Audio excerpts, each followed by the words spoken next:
दोस्तों, एक दुल्हन का घूंघट उठाते ही लड़का मानो पागल सा हो जाता है और कहता है कि वाह, क्या खूबसूरती ऊपर वाले ने तुमको दी है। ना जाने इतनी सुंदर मिट्टी कहाँ से लाया होगा जो आपको उस मिट्टी से बनाया है। उसकी तारीफों में कसीदे पढ़ता जाता है।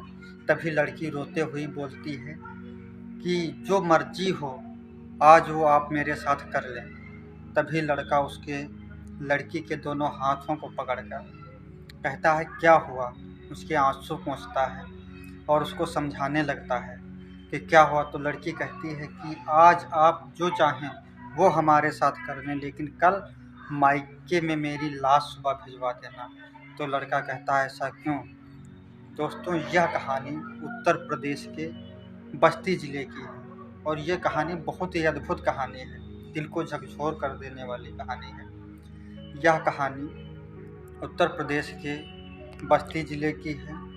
उसमें एक थाना पड़ता है गौर। उसी थाना क्षेत्र से 4 लड़कियां कॉलेज की पढ़ाई के लिए बस्ती शहर जाया करती हैं। वह चारों एक ही उम्र की होती हैं और चारों बीएससी फाइनल ईयर में होती हैं। दरअसल में जब वो पढ़ने के लिए जाते हैं, चारों साथ ही पढ़ने के लिए जाते हैं। रास्ते में नदी पड़ती है। नदी के ऊपर पुल बना होता है। वहाँ पुल का दृश्य इतना मनमोहक होता है कि चारों तरफ हरियाली होती है। वहाँ पर बहुत से लोग सेल्फी लेने के लिए रुक जाते हैं। बहुत लोग नदी का नज़ारा देखने के लिए रुक जाते हैं। दरअसल में जब ये पढ़ने जाते हैं तो वहाँ पर 4 तो ये होती हैं और साथ में पुल पर और अन्य भी सदस्य हुआ करते हैं जो कि मछली पकड़ते हैं।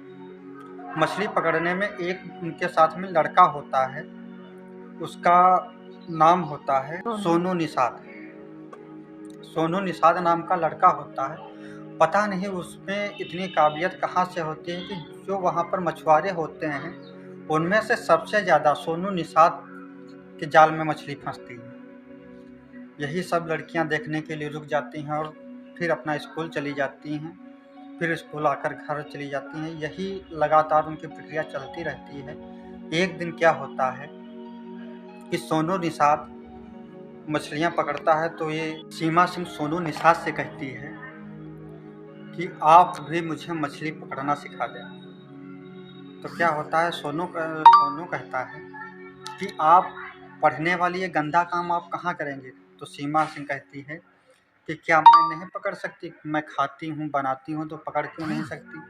तो सोनू कहता है चलो ठीक है, पकड़ो। अच्छा, तो उसको कांटा देता है और सीमा उसको पकड़ने के लिए नदी में कांटा डालती है। 5-10 मिनट बाद एक मछली फंसती है। मछली थोड़ा बड़ी थी तो उसको पकड़ती है तो सीमा के नीचे नहीं आती है। तब सीमा सोनू से कहती है कि देखो देखो, तुम्हारी मछली भाग जाएगी, इसको पकड़ो। और जब उसको पकड़ता है तो दरअसल में मछली बड़ी थी तो कभी इधर भागती है कभी उधर भागती है। तो ऐसा होता है, यही करते करते दोनों एक दूसरे को स्पर्श करते हैं और उस स्पर्श से मछली पकड़कर बाहर निकाल लेते हैं। सीमा घर चली जाती है। सोनू भी अपने घर चला जाता है। यहीं से वो रात दिन अब उसी के बारे में सोचने लगता है। सुबह होती है, सोनू का मन नहीं लगता है। सोनू फिर सुबह के पुल पर आ जाता है। यह चारों लड़कियां पढ़ने के लिए बस्ती जाती हैं तो देखती हैं सोनू सुबह ही पुल पर आ गया है। लड़कियां उससे पूछती हैं कि क्या बात है कि आज आप सुबह ही आ गए यहाँ पर। तो सोनू कहता है बस ऐसे ही। तो लड़कियां उससे कहते हैं कि जाना मत, मैं वापसी में आऊँगी और फिर से मछली पकड़ेंगे। तो सोनू भी कहता है ठीक है। यह कहकर चारों लड़कियां जो है अपने कॉलेज चली जाती हैं। शाम जब होती है तो आती हैं लड़कियां चारों, तो सोनू से कहती हैं कि चलो फिर पकड़े मछली। सोनू फिर मछली पकड़ने के लिए उनको कांटा देता है। मछली पकड़ती हैं। यही प्रक्रिया चलती रहती है। फिर मछली पकड़कर दोनों घर चली जाती हैं। चारों लड़कियां घर चली जाती हैं और सोनू उनके बारे में सोचने लगता है।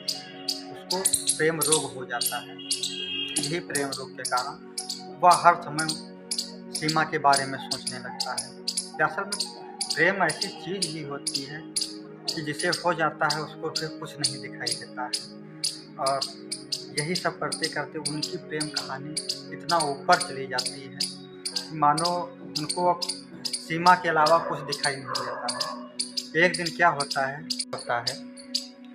कि लड़कियां स्कूल से वापस आती हैं और सोनू वहीं पर होता है। तो सोनू कहता है कि आप ये मछलियाँ आपने पकड़ी है तो आप लेकर जाइए। तो लड़कियां कहती हैं अब मैं मछली टांगे टांगे कहाँ घूमूंगी, ऐसा करो आप भून के खिला क्यों नहीं देते हमें। तो कहता है ठीक है। लड़कियां यही सब कहकर अपने घर चली जाती हैं।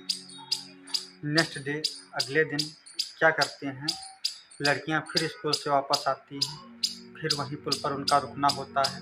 तो सोनू उनसे कहता है कि लो ये आप मछली खा लो, हमने भून के रखी है।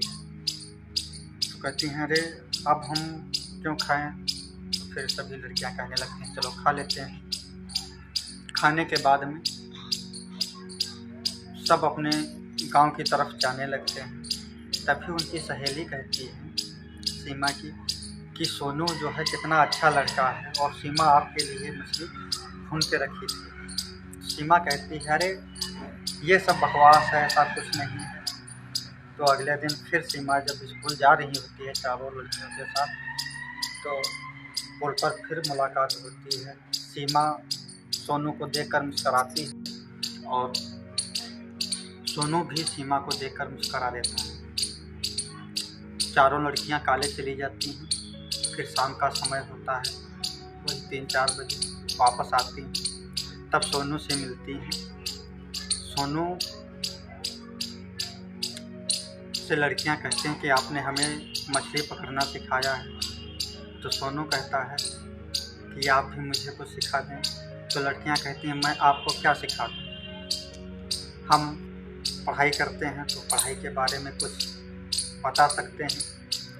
तो सोनू कहता है मैं भी पढ़ा लिखा हूँ, मैंने भी जो है लखनऊ से D.Pharma कर रखा है। मेरी माँ बीमार है, इसी वजह से डॉक्टर ने बताया है मछली खिलाने को, तभी मछली पकड़ने के लिए आते हैं।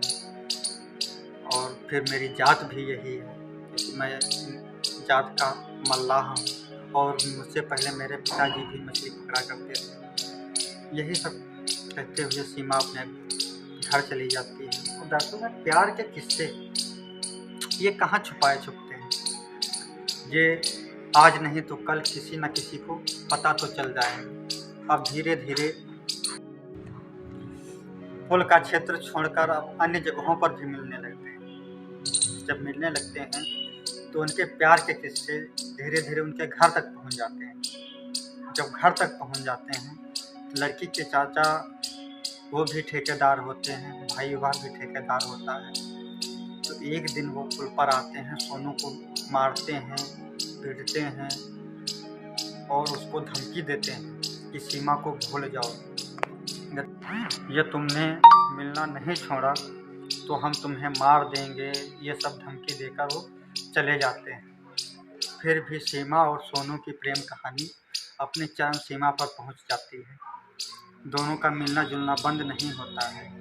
एक दिन क्या होता है, सीमा कॉलेज से आ जाती है और सोनू वहीं पुल पर होता है और तभी 4-6 लोग उसके घर से वहीं पुल पर पहुंचते हैं।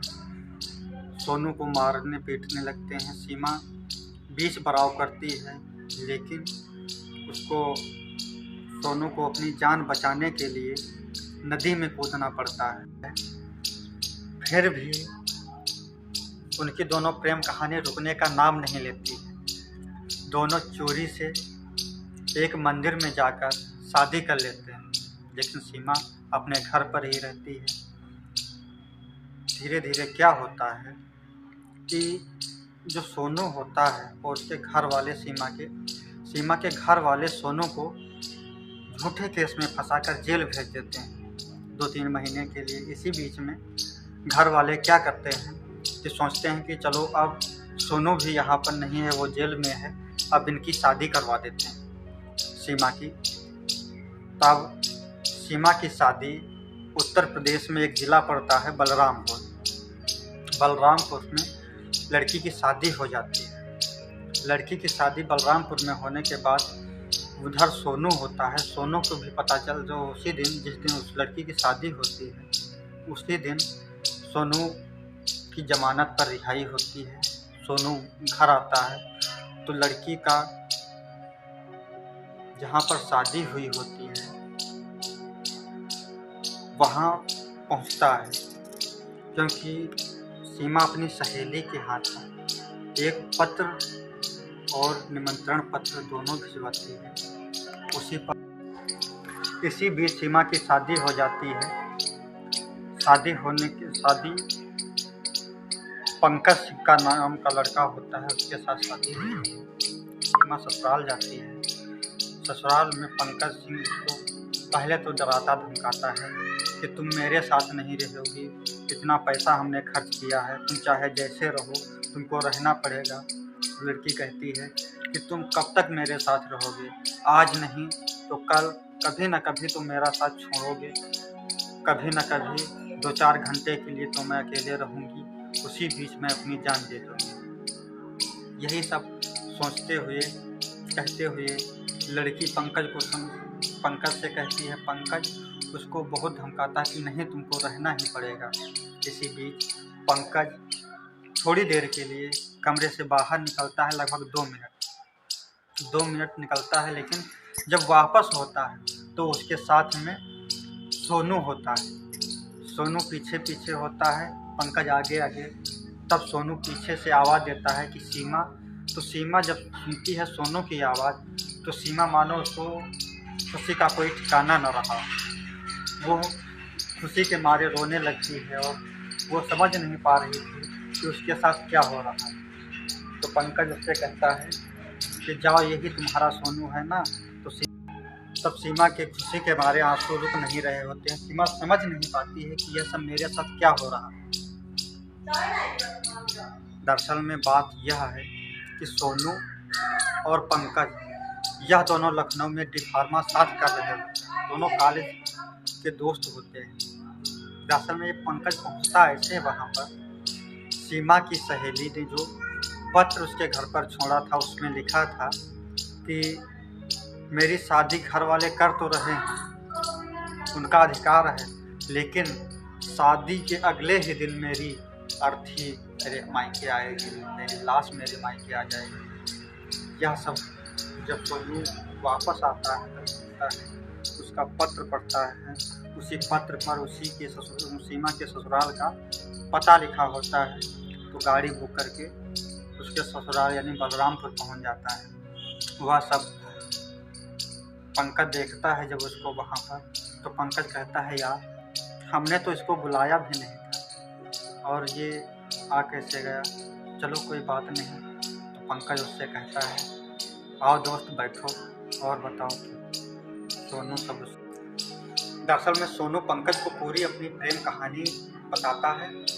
बताने के बाद में पंकज अपने पिता को बुलाता है। पिता और पंकज दोनों लोग आपस में बात करते हैं और फिर सोनू को उसके कमरे में ले जाते हैं। तो कमरे में सोनू और पंकज के माता पिता और इनके कुछ दोस्त होते हैं। यह देखकर सीमा कुछ समझ नहीं पा रही होती। तभी पंकज सीमा से कहता है कि ये आपका सोनू, आप इसी से बहुत प्रेम करते हैं, चलो अब आप दोनों लोग मिल गए, यही खुशी है। तो सोनू वो भी खुश हो जाता है। पंकज सोनू से कहता है जा यार अब रोना धोना बंद करो और जाके हनीमून की तैयारी करो और मुझे भी ऐसी लड़की ढूंढ के दो जैसे तुमने ढूंढी है, चाहे जहाँ से ढूंढ। यहीं पर दोनों की प्रेम कहानी का अंत होता है और दोनों अपना खुशी खुशी से जीवन यापन करने लगते हैं। दोस्तों इस कहानी अच्छी लगे तो वीडियो को लाइक, चैनल को सब्सक्राइब करें जिससे कि मेरा हौसला बढ़ता रहे और कमेंट में बताएं अच्छी लगे तो ना अच्छी लगे।